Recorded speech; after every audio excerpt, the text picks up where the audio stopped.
நானும் அபிஷேக ஒலிவமரம்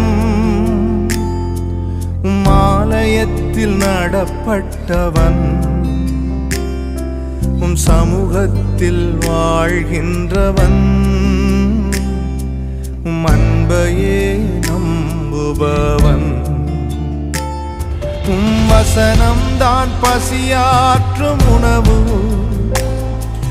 பிரசனம் தான் தாகம் தீர்க்கும் தண்ணீர்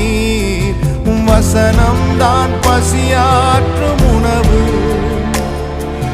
பிரசனம் தான் தாகம் தீர்க்கும் தண்ணீர் நீரே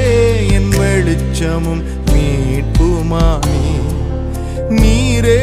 என் ஜீவனின்